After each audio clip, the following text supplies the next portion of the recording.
Welcome to the Uncomfortable is Okay podcast. Today I'm joined by Brad Dixon. Brad is a holistic physio. He is an expansive wellness coach. He's a content creator and he's the author of the fantastic book, Holistic Human. I'm really excited to have a chat with Brad today about all things health and wellness and improving our ability to step into maybe some of the uncomfortable areas of health and well-being. Brad, thank you so much for joining me today, mate. Yeah, look, it's my pleasure, Chris. I can't wait to chat to you about the health and wellness. So, yeah, let's go. Let's wind the clock right back, mate. Well, not that far back, but where were you born? Where did you grow up? Look, I was born in the wonderful windy city of Palmerston North, but I moved around every 3 years of my life. My dad, he worked for Fletch Steel and then placemakers. And so every 3 or 4 years we'd move. So I think, that can be a little bit unsettling as a kid, but it also, I think, helps build a bit of resilience. Even at though the time I was a little bit stressed and not that happy with mum and dad for us moving around, I think looking back, it was actually a really pivotal experience for me. So we lived in Palmerston North, Hamilton, Christchurch, Auckland, Christchurch again. And then, of course, I went down to Dunedin for university and spent some time at Wanganui. So, yeah, I've been everywhere, lived in most places and visited most places. And I think they're really a helpful thing. Yeah, that's cool. I did a lot of moving around as well while I was growing up. I'm interested, do you think it developed a different skill set in you than potentially some people who lived in the same place their entire life?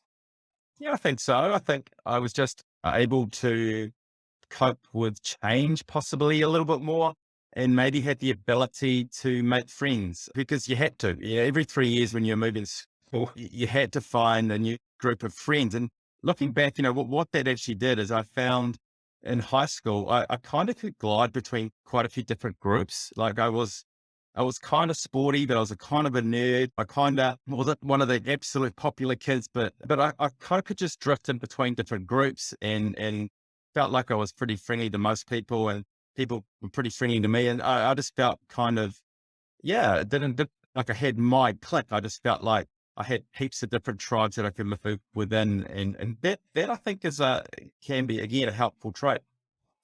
Yeah, and I think it's a really helpful trait when you're coaching or when you're working as a physiotherapist as well, is that you can relate to a lot of different people and can understand a lot of different people as well. So you can hopefully help them more effectively. Yeah, you're absolutely right. Look, I think the basis of helping people is understanding their point of view. And I've got a really, quote that I try to live by, and that is you can't drive a 1 ton truck of truth and information a 10 ton truck of truth and information across a 1 ton bridge of friendship. You really need to build that rapport. You need to build that friendship and that trust before you can start delivering information.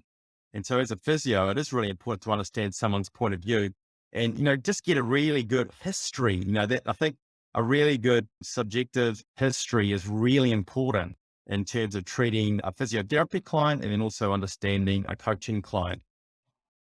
Yeah, I would completely agree with that. Let's not go too far down that route just yet. I want to ask you, Brad, what set you on the path that you're on today, working as a holistic physio and an expansive wellness coach? Like, has it been a gradual process for you, or have there been some, I guess, pivotal moments that have pushed you in this direction? Yeah, look, there is one pivotal moment. I've been over this quite a lot. I write about it in my book and I talk about it in many articles that I write. Around 8 years ago now, my Uncle Murray, was diagnosed with grade 4 bowel cancer and given 9 months to live. Now, at that time, I had a really bad knee injury. My meniscus was a bit torn and I couldn't run and I was really grumpy. And I can remember the day really well because I've told this story many times.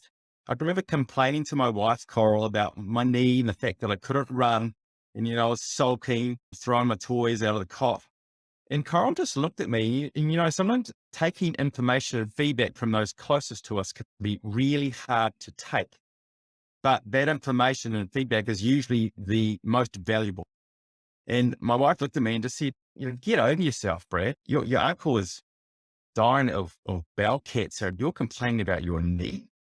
And really took me back. I can remember thinking, "Gee, she's right." Like, I didn't tell her that straight away, but I thought she is absolutely on the money. And, there was a pivotal shift in that moment that I thought, how dare I be so, so ungrateful for my life. And I can remember that day, I can remember going for a bike ride. I can remember I couldn't, and I'm a bit of a runner at heart, but I went for a bike ride. And then over the next few months, I got into my cycling and my swimming. And it really opened my eyes in terms of you have to maybe concentrate on what you can do and not dwell on what you can't. And for the next few months after that, I got very fit. I got really strong. I started looking at bodyweight exercises and yoga and eating better. I think the eating better was probably my first in, because my uncle was blogging and emailing us about how eating highly processed food and highly processed meat and things like that was not good for your health. And it definitely contributed towards bowel cancer. And so as a family, we started eating less meat and eating more vegetables, and it really just snowballed from there. So there was a pivotal moment that created that mindset shift. And then it's been sort of a snowball momentum roll over the last 8 years. Yeah, thank you for sharing that story with us, Brad. It's always a tough one to, I guess, relive when you go through a challenge like that. How did you approach health, and how did you approach life prior to that moment? Like, did you have some principles that you attacked it by? Yeah, look, before that pivotal moment when I was probably late 30s, early 40s at that time, I can remember health for me was pretty black and white. Look, it was all about exercise and eating. It was just fuel for me to exercise. And look, that was about it. I really used exercise as my main driver. And I didn't really think too deeply about the other stuff. In fact, I can remember, geez, I used to eat meat every night. In fact, a meal wasn't a good meal. I had two types of meat. I didn't care whether it was hot dog or hamburger. It was just gonna calories for me to be able to go for a run. I just didn't think about things in an expansive way. And I think I was pretty, yeah, as I say, black and white and a bit shallow when it came to health and well-being. But not particularly unusual, I don't think either. Like, that was you're describing me at one point as well with my health. My wife, I remember, asked me one day, she's like, "Oh, we need to take a salad to this dinner. What sort of salad should I make?" I was like, maybe one with bacon in it.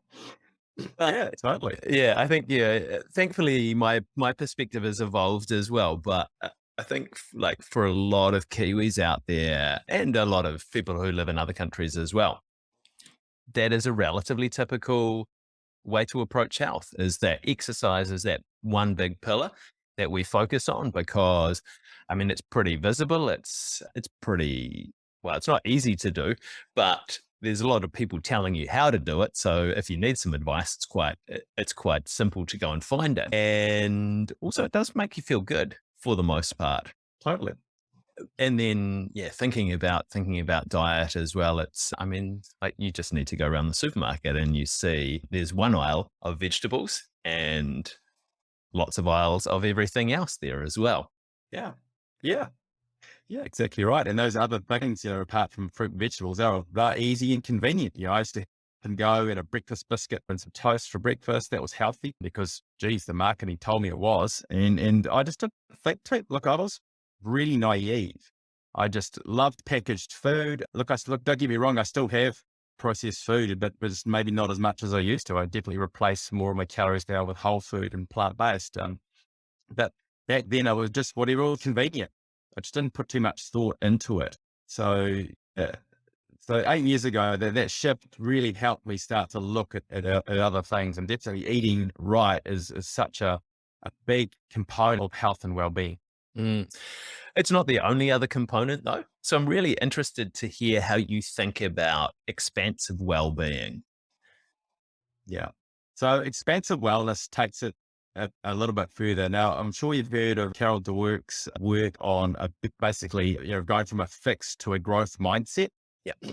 And then there's a guy called Ash Buchanan. He's taken it one step further in Australia. He goes that it's not about actually just fixed to growth. It's actually going from growth to benefit mindset. So we have to have this mindset that is not just about us, but about others around us. Because at the end of the day, we all live in a closed system, planet Earth, and we all have an effect on each other, whether you like it or not. And we have to start thinking in that way if we're actually going to start to make some progress and change society. So expansive wellness is simply looking at wellness habits that don't only help you as an individual, but they're going to benefit your whānau, your community, and ultimately our planet. So everything we do should have that kind of expansive outlook, because if it doesn't, then, then maybe you're not getting what expansive wellness is. So that's what expansive wellness is just making sure that what you do, your actions actually have as much positive effect as possible for us, family, community, and the planet Earth. Mm. Can you give us an example or two of how you practice expansive wellness? Yeah, I'll give you two real simple ones. So I've been asked this question a couple of times. So let's talk about one, cold showers. So cold showers I've been doing for around 7 years now, and I can talk for hours about the health and cellular longevity benefits of taking a cold shower. But you know what? A cold shower also saves me around 40,000 liters of water a year. That's based on that you use, I think, 20 liters of water a minute, and the average shower's around 8 minutes. My shower's around 2 because it's cold. And so I save 40,000 liters of water a year. Plus I save money. One of the biggest costs to household is heating water. So if you can decrease that and save water, plus give yourself some really good benefits in terms of, cellular well-being, thermogenesis, and just feeling really good afterwards with that dopamine release, then hey, there's a nice expansive wellness habit right there. Another simple one is riding your bike to work. Now, we all need as a society to think about living with less. Climate change is being politicized. Look, it's climate chaos, but it's at the end of the day, let's talk about habits that help us, our community, and our planet. And so rather than riding my bike to work for climate change, I ride my bike to work because I'm moving a 10 kg object with my own energy rather than using fossil fuels to power a 1.5 ton object to work. Now let's think about that in terms of energy cost and energy savings. Plus, I get a little bit of exercise. Plus, it just makes me feel better when I get to work or get home. So a nice little barrier between work and home. And there's so many individual benefits and also earth benefits from burning me a little bit of fat rather than burning fossil fuels that's taken millions of years to develop. So it's about thinking expansively, and cold showers and riding your bike rather than taking your car. We need to become less car centric, maybe even taking a bus or carpooling at the very least. That sort of stuff makes big, expansive benefits. And so that's expansive wellness. Yeah, thank you for describing that. And riding your bike, you get better tan lines than just the driver's arm as well. So it's nice. You Yeah, don't just absolutely. have to have one good side. Yeah, you've got your vitamin D as well, so there's just so many benefits. Brad, I'm interested in just practicalities of cold showers. Do you do you soap up and then step under the shower, or do you like get wet, then soap up and all of it happens in 2 minutes, or like how does that work for you? No, so like a cold shower is it's pretty simple now. Even though I do or dread it in the moment, I know I'm going to feel better afterwards, and I just think about how I'm going to feel after that shower, and that's one way to look at habits. It's not about that short term discomfort, but that long term benefit. So for me now, it's pretty simple. I used to in the first few months of this habit, I would put it on lukewarm and get in and gradually edge it towards cold. But now, look, I just put it to cold, turn on, hop in, get wet, soak up a little bit, what I need to soak up, and then rinse off, turn off. And that takes around 90 seconds to 2 minutes. Sometimes I'll go longer if I want a little bit more of an effect, because the longer you spend in the cold water and the lower you get your body temperature. I mean, it doesn't lower it by much. It's not as good as jumping into an ice bath, but it still gives you a little bit of a thermogenic benefit. So you basically start to re-warm from the inside out.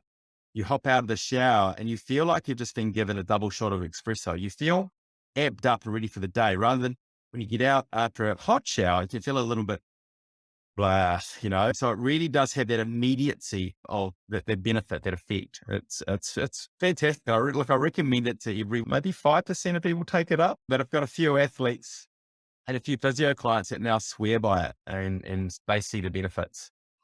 Yeah, they're good. I don't do them. I don't do them all the time, but every now and then I'll throw one in there, and you feel really really good afterwards. If I've had a horror show of a night of sleeping the night before with the wee ones, then I usually treat myself to a warm shower the next morning. Yeah, yeah, I'd be for banging sure. it on cold just at the end to wake myself up a little bit for the day. Yeah. But like I love how you talk about the stuff, and I love the passion that comes through when you were talking about expansive wellness and the holistic health. I want to ask you a question about that as well. And I think, like, when you 8 years ago, this was something that you were just starting to investigate and you were just starting to look at, and you'd had a mindset shift towards it, but it wasn't part of your identity and it wasn't part of kind of who you were at that point in time. How has this developed into a passion for you? Like, what's happened and what's changed over the last 8 years to get you feeling the way that you feel about it now? I think that it's a good question, and probably the answer is quite multi-layered. I love that. But We've got time. yeah, so look, before I went started this sort of wellness or holistic well-being journey, I suppose I was my identity was yeah, husband and father, the two most important roles in my life, and then physio and probably a little bit athlete. I think now I still have all those roles, of course, and the husband and the father are probably the most important, or definitely are the most important roles. But now, as a physio and an athlete, I have an understanding that the body, mind, and soul are completely enmeshed together. And I think our Western medicine system has done a good job of kind of taking them apart. It's specializing and siloing in all these different areas. Where I think I've come to the understanding that look, it's all connected, and then through a lot of reading and watching, watching films and reading articles, I've just come to understand that it's not just about our body, mind, and soul. It's about us connecting with each other and then us connecting with the land and how you can't be healthy in a sick world. And everywhere we look and what the media is telling us, our world is kind of decaying. Our ecosystems are being destroyed by our lifestyles and the way that we produce food and the way that we move around. And so I think over that last 8 years, I've just understand that everything is connected. It's not just mind, body, soul. It's us to each other, and it's us to the land. It's us to the water. It's us to the sea. It's us to the beings that live in those ecosystems. Everything has a place and a purpose. It's kind of one of those little epiphany moments that, hey, look, everything's connected, and we've got to make sure that everything thrives. Now, look, we're going to do harm. When we do things, we harm things, but we want to minimize that harm. We want to maximize the opportunity for more people and ecosystems and animals to thrive.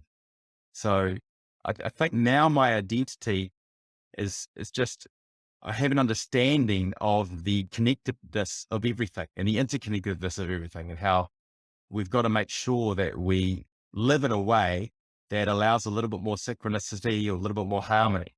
And so that's just given me a bit of a passion, I think, to go. I mean, this sounds really cliche, but you know, I think we have the ability to save the world. Look, as a species, human beings, we're so disconnected and we're so cut up into little tribes, and there's so much division. If we come together and come together on the big things that matter, I mean, we're still going to have differences. We're still, because that's the beauty of us. We're all connected, and our DNA is pretty much all the same.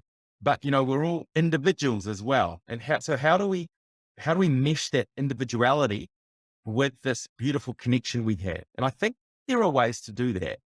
And I think it's just important for me. My identity now is about it's tied up, and to try and get this message across of expansive wellness. That's the first step. And then if we can create a little bit more ability for our kids to be able to empathize, to have better conflict resolution, to have better communication skills, then maybe they can rise up and start to undo some of the division and the damage that our generation are doing and the generation before us have done. So, yeah. So as I say, the answer is multi-layered, but I think the bottom line is that I now just understand the true nature of that total connection. Mm. And do you feel a responsibility to help educate people about this? Because you could do it in your physiotherapy clinic room, you could do it with your coaching clients, you could do it with your family, but you don't. I kind of do. Well, you do, but that's not where it stops. Yeah, that's right. That's right. Look, I think everyone that sees me, well, I hope when they come into my clinic, if they've got a sore ankle, I'm not just going to treat their ankle. I am going to talk a little bit around some other stuff. And so that might even be, well, your ankle is stopping you from doing, I don't know, going for a run. But, when you go for a run, are you trying to run in nature? Do you go into the bush, the forest? And how does that make you feel? And, so I try to get people to understand that nature, our natural world, makes you feel better. It feeds the soul. And when people have an understanding about that, and then they get into nature, then they have more ability to understand why they need to save it. So I'm being an environmentalist, even in my physio work, but in a very standoffish way. And so I just try to sow little seeds about how, how that we are all connected and we do need to take better care of the planet and make better choices. But I'm not too standoffish about that. I try and do it in a very gentle way. And, as you know, everyone's got to have a different ability to take on that information. And I have to read that sometimes. And sometimes I do just have to play the physio or just play the coach. But in the background, there's always me thinking, how can I teach this person that ocean health is really important? Now, they're a swimmer and they swim in the ocean. How can I teach them that, hey, maybe we need to look at the way we live so that our oceans have more ability to thrive. And look, so I write about this all the time. I've got articles on my website and I write about it in magazines. So I have an outlet. And then with people, I just make sure that I judge the situation to be able to give as much information needed just to maybe shift them and nudge them in that expansive outlook way. Yeah. And continue to build that bridge of trust so you can drive that 10-ton truck over eventually. Yeah, exactly. And so it's just about making sure that you don't overwhelm people with too much. And I think that's a real issue. I think there's a lot of people out there that are really overwhelmed with all the negativity and what they should be doing. But you know what? We just got to, joy has to be at the center of what we do in our lives. And so being overwhelmed and feeling like you can't do anything because it's going to be bad, that's not joyful.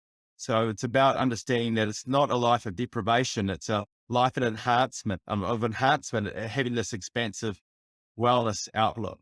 And it's making sure you're just doing what you can and just nudging yourself in different ways and asking yourself questions. And if we can all do that and all start to move and grow, then, then I'm filled with some hope for the future. Yeah. And I think about it. I mean, there's so many people out there talking about what's optimal. Like, you need to be living this way. You need to be doing these things. You need to be going to the gym 6 times a week for 90 minutes and meditating twice a day for 20 minutes and journaling for an hour and having this big morning routine. And by the time you've done all that, it's 5 o'clock at night. So it's time to have dinner and go to bed. And where do you fit work and family and life into that? Yeah. And I think it does get really, really overwhelming for a lot of people when you hear all of the stuff about doing things optimally. And because we can't figure out, okay, how do we fit that into our lives? How do I fit that into my particular context without destroying everything else that I have here? It's easy is probably not the right word for it, but it's easier to not do anything, to continue with the habits and the routine that you currently have. But we were talking beforehand as well, is that like we each have an individual responsibility for our health as well. is that there are things out there that we may have less control over than others, but there's a lot of stuff that we can control, and we have the responsibility to start to kind of shift our health trajectory. And even if it's by a kind of a degree or two, that's really, really valuable over the long term. And I want to ask you kind of your opinion on our personal responsibility for our health. Like, where does that lie, and how could we potentially start to take on a little bit more responsibility for looking after our own health, and also kind of the interconnectedness of our health with everything around us? Yeah, again, it's a good question. And we were talking before we went live on the podcast about knowing thyself and knowing where you are and what season you're in. That's going to dictate to some degree how much time you have to be able to spend on your own health and well-being. But the bottom line is that we all have some time. Some of us have way more time than others. And it's about understanding that small micro changes are effective. And there was some really good research out even just a few months ago about how 5 minutes of yoga a day is better than a 1 hour class once a week. And even though it's a lot less in terms of total duration, our bodies like little bits of stimulus. Little bits of stimulus is going to make a big difference, in rather than just one bolus of stimulus and then nothing for a few days. And so we all have to understand that every day we have the opportunity to do a little bit, whether that be 2 minutes of stretching or maybe just 10 push-ups, or a 2 minute stand outside looking towards the morning light to help that circadian rhythm and help that hormonal balance. We all have little things that we can do, and that adds up. And so don't beat yourself up if you're in a phase of your life, say you've got 3 kids under you, you're just surviving day to day. You know what? Just celebrate those little things. That 2 minute standing outside in the morning light with your cup of coffee, that 10 push-ups between clients that you might be able to fit in. Celebrate that, and then there'll come a time when you're in a different season, when you have more time. And that's maybe when you can change your focus of your well-being, because you've got to, at every stage, at every season, you've got to have some well-being practice. And it's not selfish, it's selfless, because we have to understand that we're at our best when we're at our healthiest and our most vibrant. And we can give more time to others, be of better service to others when we are feeling better. And to feel, we have to have some time working on those wellness habits. Yeah, I think like health is the foundation for performance in all areas of our lives. It's a foundation for our athletic performance. It's a foundation for our business and our work performance. It's the foundation for our performance as husbands and as dads, or as partners, or mothers, or brothers, or friends. That you can build your skill set up. Like, you can build up your physiotherapy skill set, you can build up your coaching skill set, you can build up your parenting skill set. But if you don't have health there as a foundation, when you go to try and deploy those skills, they're really shaky, and you can't action them as well as you could do if you had that base of health, that solid base. And like, as you mentioned, I don't have 3 kids under 5, but I've got some little kids, and some days are relatively challenging. Yeah. And I think on those days, it is like, for me, it's about having those small health habits that I can do that do improve my health trajectory. It's things like, yeah, going outside and having a coffee on the deck while I look at the hills and get some sunlight in my eyes. It's going for a 10-minute walk at lunchtime and getting 1,000 steps in. Yeah. It's having a 1-minute hug with my wife, because like, as parents of little kids, like, you sometimes go through the day and you're like, I don't even know if I've touched anyone else other than a small child today. Yeah, totally. Yeah. And it's making sure I have a cup, keep my water intake up. It's stopping to take 5 breaths here and there, or doing one stretch, or some squats, and just kind of thinking, okay, what are those little things? Because good health happens in the moment. It doesn't happen well, it can happen with grand gestures. It can happen with your 90 minutes at the gym. But like, as you were describing, health, it's about consistency of action over a long period of time. And it's much easier to keep those little moments consistent than to keep the 90 minutes of the gym consistent. And sometimes, like, if you can do that, that's fantastic. Do it. But it's not always possible, and it's not always necessary, I Yeah. don't think, as well, because those little things, like if you change your trajectory by 1, 2, 3, 5 degrees today, and you do that for a year, you're in a completely different place than you would have if you just keep things the same. Yeah, that's exactly right. And look, I can remember one small habit that I employed when my kids were young. I think we had one just started school, one preschool. And I can remember getting home from work one day and look, I think my wife had a pretty hard day with our youngest kid. Um, and I think we're all a little bit stressed. And I can remember just heading over to the beach for 3 minutes. I just ran over to the beach, I did 10 push-ups, got into the set, got out, had a cold shower. In about 4 or 5 minutes, I was just ready to face that situation in a far better mindset. Like I remember just feeling like that was just because I didn't have time to go for a half-hour run or a 40-minute bike, or, because I needed to be there and help out with the pre-dinner routine and then that sort of witching hour. But, I did have time for 4 minutes, and that 4 minutes, just the lasting effect of the hours afterward for that 4 minutes allowed me to be a better husband and father. If I hadn't have taken that time, I would have been a husband and a father, but I would have done it pretty badly. I think I would have yelled at the kids, probably burnt their dinner, probably upset my wife. But that 4 minutes was powerful. And I think it's understanding that sometimes having 4 minutes of doing something proactive and good for you is going to give you hours of better productivity and flow afterwards. And so it's not a selfish thing to take that 4 minutes. It's selfless. And so we all need to understand that those micro chunks of activity allow us to perform better as human beings. And sometimes emotion follows action rather than the other way around. If you wait for yourself to feel like you want to do that, it's probably not going to happen. Sometimes you just got to do it. Just do it and then feel better afterwards. So, I think more people just need to try and hook into that mindset a little bit more. Yeah, I know you're a Rich Roll podcast fan as well, and as am I. And like, I love that saying that he has, that mood follows action as well, rather Yeah. than the other way around, that you articulated so nicely there.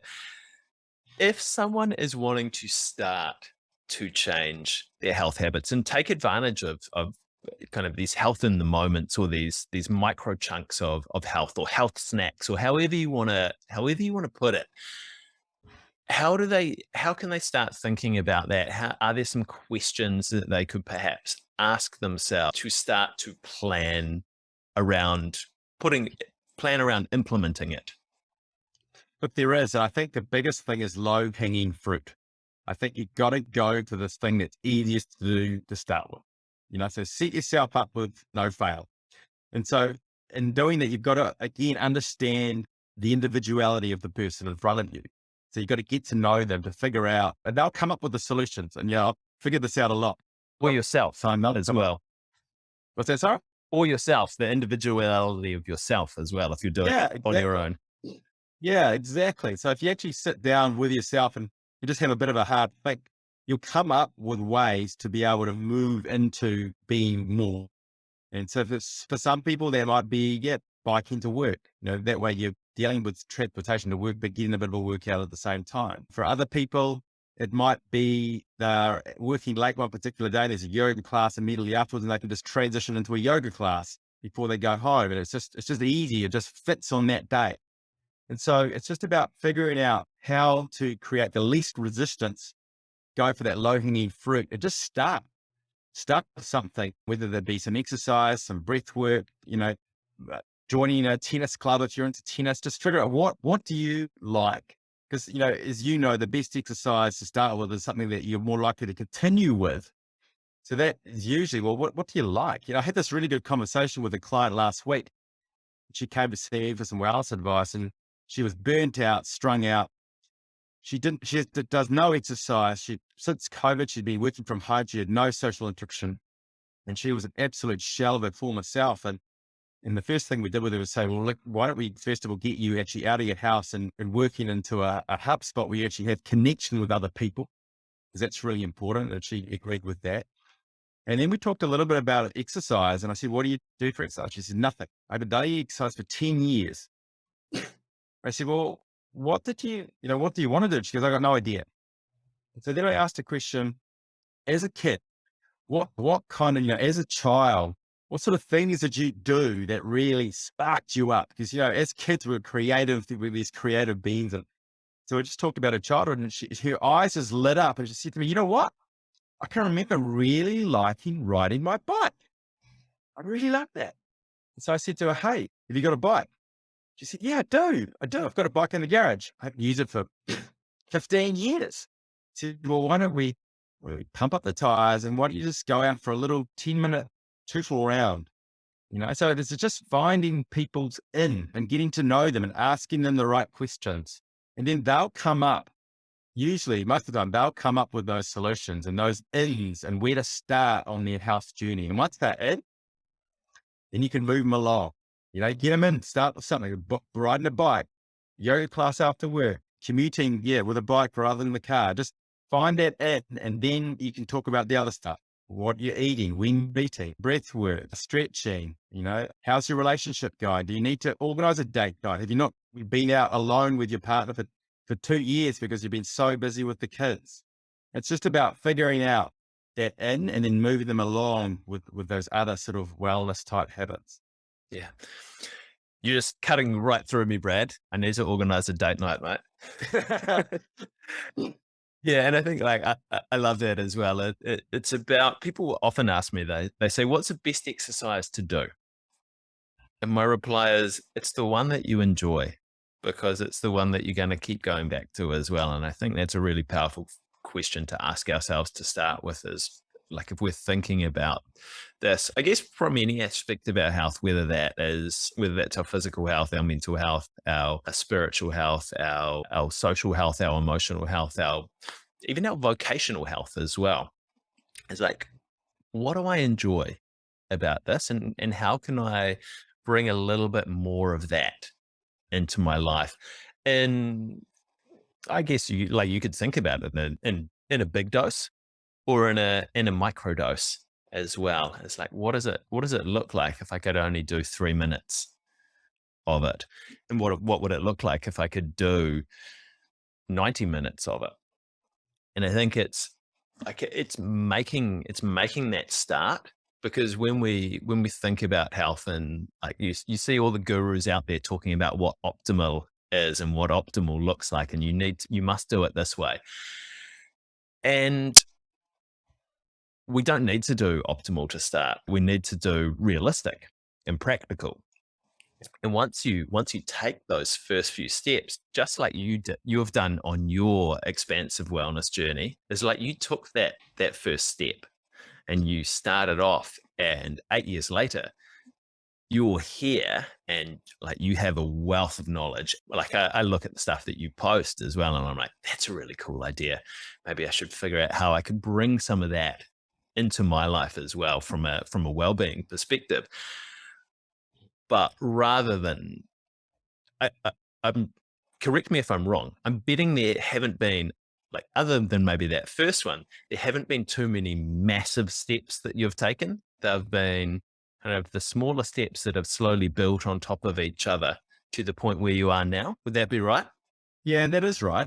That is right. I haven't had what I used to do in the early days was I'd try out a habit for 100 days, and then think about, after that 100 days, is that beneficial? Is it something I can continue on with? And then I'll either throw it away or carry on with it. And so for some habits, I would just make sure that I scheduled them in. But sometimes it would take a couple of months before I started to think, actually, this is all right, or this actually isn't that great. So it's continual experimenting, and it's continually taking things on that serve, and then letting things go that don't serve your overall well-being and that journey.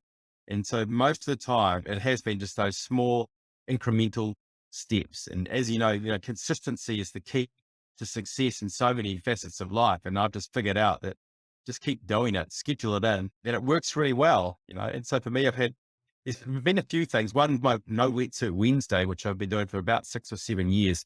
Every Wednesday, I just schedule in. I take 2 hours off in the middle of my day on a Wednesday, and I go for a swim in the sea with some other people. And that's just scheduled. That's just there. And another one is my fasting once a week. One day I just schedule in the day. At the moment it's Monday. It has Tuesday in the past, and it's just there. And you just kind of do it, and it just falls into habit. Same with the cold shower. Just build it. It comes to a point where now it's kind of like cleaning my teeth. I just do it. If I don't do it, it feels doesn't feel right. And so I think that's one thing that people need to understand, that it's not about taking a 6-week boot camp or the 21-day eating challenge. It's about making sure you're looking at habits that you got to do for the rest of your life. Might change and nudge things around, but this is a lifelong journey, and that's what makes it really fun. And it actually makes it easier. Habits, when discipline becomes habits, it becomes easy. I think I think it's a quote from James Clear, Ryan Holiday. But at the end of the day, it is. If once you create habits out of your discipline, it just becomes habitual. Then it just becomes easy. It falls into place. But it's up to promote that, because it takes a bit of work, and it's hard to sell that because it's a long-term thing. It's not, you can't just package that up into a 14-day challenge. Yeah. No. Yeah. Unless you're James Clear and you've sold millions and millions of books on this stuff. Yeah, it's true. It's true. He puts in a lot of work to get it to that point, though. Interesting, off the back of your habit experiments, Brad, like, do you have a review process that you go through at the end of that 100 days to decide, is this a habit that I'm going to keep, or is this one that I'm just going to shelve for now? Yeah, I do. So I've stopped doing that. I did the 100 days for the first 2 or 3 years of this journey. I don't do that anymore. But what I did do is at the end of it, just think, right, am I going to keep doing this daily, or am I going to do it 3 times a week, or am I going to do it not at all? And I would just see how it fitted in with my life and how it made me feel. And yeah, I would have a little bit of a review, as you put it, and then go forward from there. So one of those habits, for instance, was meditation. I did meditation for about 420 odd days in a row. Realized it was really good. Like, I just felt so good and so clear afterwards. But you know what? I don't meditate every day now, but I do meditate probably 2 to 3 times a week, between 5 and 10 minutes. But I've replaced a little bit of the meditation with breath work. So what I do, for instance, one of my habits that I'm doing at the moment, which I really enjoy, is I do a front plank before I go to bed. And then the amount of time that I'm able to hold that front plank, I do some breath work. So that could be some breath hold work, maybe some box breathing. So I just have a play with the front plank and the breath work. It's only like 2 and a bit minutes, 5 minutes in total. But I really enjoy that, And so I just take things that I've done in the past and then sort of bring them in and repackage it to keep it fresh for me now. So look, I think it's just about continuing to evolve these habits and make them applicable to where you are now. So you have to continue every 3 months. I sort of look at my training program, for instance, what races I'm coming up, and I make some changes. And because, my running and my cycling and my swimming, which is the basis of my cardio well-being, I'll change that around depending on what goals I might have for the summer season or the winter season. So it's fun to continue to analyze and change things up. So even though I say do things for life, you don't have to do things for life in exactly the same way every week or every month, but you do have to up that journey and those habits in some shape and form. Yeah, well said, mate. Brad, is there any other stuff that you wanted to touch on before we wrap up? I think at the end of the day, it's just about making sure that anyone listening to this, you have the power to make some changes. Now, some of us are living in situations that's pretty stressful. There's a lot of stuff going on at the moment that creates a lot of stress. And when you're stressed and you're anxious, you've got less time and less space to be able to devote to maybe thinking about some of this stuff. But we all have some ability to make some changes. And so I think it's important just to sit down for 5 minutes and just maybe even write down something that you want to do to change your situation, because we all have some degree of control. So it's about trying to empower individuals within society to make better choices, develop better habits, because when we do that as an individual, as a collective, we are then in a stronger position to help each other and to lift each other. A rising tide does lift all boats. So it's important that we work on our own game a little bit, take some responsibility, and then move forward in a way that's going to benefit everybody. So yeah, that's probably a message that I'd love to get across and make sure that people understand that. Yeah, awesome, mate. Brad, a couple of questions just to tie things off today. How do you build your capacity to do hard things? I think I think to start with anything that's really hard, it's important to start where you are with what you have and start well within capacity. So, and then build it up. So, with chronic pain and with other issues, it's important to look at what creates the problem or what maybe creates the pain or brings it on, and gradually expose you to that in a way that doesn't freak you out. So, for instance, if you're scared of spiders, you're not going to have a tarantula walking on your arm as your first. You might be in a room next to a daddy long legs with a glass over the top of it. So, it's just gradually exposing you to the stuff that brings fear or brings discomfort, and then work your way up. It's very similar. Like someone who wants to run a marathon is not going to run a marathon in their first week. They're going to start off very gradually and gradually expose your system to that stress and then just progress it. So I think it's just about starting well within and then build up in a controlled fashion. But you know what? You've got to start. And there's so many people that are so addicted to comfort and so addicted to being in that little cocoon that they don't want to step outside that. And what we have to understand as a society is that we can't grow when you're bathed in comfort. You do have to create some new stress in your life, some stress that's going to help you grow. We all need that amount of stress, and how we tolerate that very much depends on how much we've been exposed to it. And it's about making sure that you just expose yourself to little bits and build up very, very gradually. Yeah, awesome, mate. Brad, I usually ask people how you work on your well-being. This whole conversation's almost been about that. Are there any other well-being habits that you're loving at the moment? Look, I think there's several, but I think I'd like to start with cold water swimming. I believe getting into a body of cold water and moving around is incredibly beneficial on so many levels. So I recommend, like, cold showers are very, very good, but cold water therapy in large bodies of cold water, especially in nature, whether it be an ocean, lake, or a river, or do it safely if you're listening, is incredibly beneficial. So that's something I've really loved and I'm really passionate about. I've been doing that for the last 7 years. The other thing would be making sure that you're eating a plant-centered diet. There's a lot of conjecture and division out there in the nutritional tribe land, but one thing that most nutritional tribes can agree on is that vegetables are pretty good for you. And so we need to probably eat more vegetables in our day and more fruit. Fruit won't make you fat. It's important to understand that actually eating that whole fruit and vegetable contains fiber. And so that's going to really be beneficial for our gut health. Most people are not protein deficient, and the ones that I see, they're fiber deficient. And so to help with that, you need to eat more fruit, vegetables, whole grains, legumes, beans, seeds, nuts. So having a plant-centric approach to nutrition, I think, is very beneficial. If you do choose to eat meat, then make sure you eat quality and maybe have a lens of not only good for you, but what's good for the planet environmentally in terms of soil and water health, and then also animal ethics. It's important that animals are treated better than they are.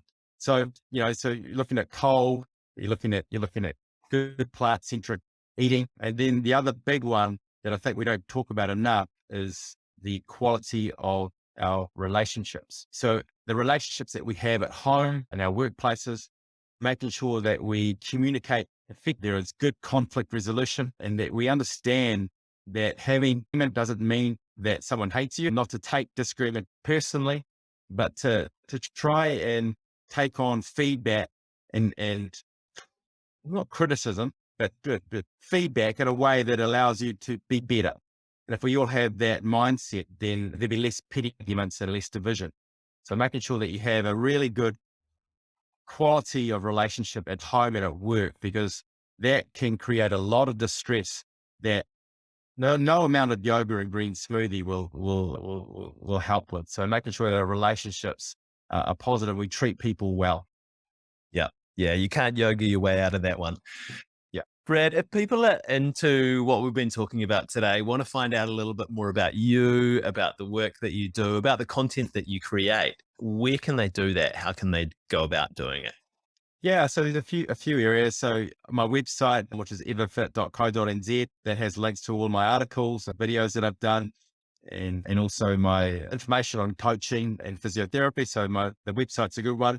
And then Instagram at everfitcoach. I post there quite a bit in stories and in reels, and I try to get across information on wellbeing, nutrition, training. And then there's also my YouTube channel. So that's Everfit on YouTube. And on YouTube, I have, again, a lot of videos that go over physiotherapy, running, and wellness information. And then last but not least is my book. Holistic Human really is kind of 7 or 8 years of looking into well-being. And I've tried to create sort of 8 or 9 chapters there that go over some of the points that we've talked about today. And at the end of every chapter, there's a really extensive reference list if people want to take a bit of a deeper dive in that aspect of well-being. So you can get Holistic Human from my website. So if you just go to my website and click on shop, I think you can purchase a copy direct from the website. Yeah, and I think for people who are wanting to kind of start to build their expansive wellness practices, it's a really great foundational resource for that. I really enjoyed reading it, and I think it sets you up with like a whole range of practices that you can start with under specific principles as well. And you don't need to do all of them at once, No. but pick one or two and then start to bring them in, like we've been talking about today. But other than reading your book, Brad, do you have a challenge to leave me and the listeners with this week? Whew, challenge. Yeah, look, I think my challenge will be to try and get to bed a little bit earlier. Mm. Okay, so that's sleep is probably the most underrated performance tool there is, widely available to everybody. And so I would challenge everybody to have a look at when you usually go to bed, and just go to bed half an hour to an hour earlier, and try not to eat for 2 or 3 hours before that. No screen time for maybe half an hour to 90 minutes, depending on what you can handle. And I promise you that extra sleep will be so restorative. And if you can do that over the week, you won't know yourself. So yeah, earlier to bed with, not eating and less screen time before you go to bed. There's a challenge that's going to really improve your wellness. That's a great challenge. Brad Dixon, thank you so much for getting uncomfortable with me today. My pleasure.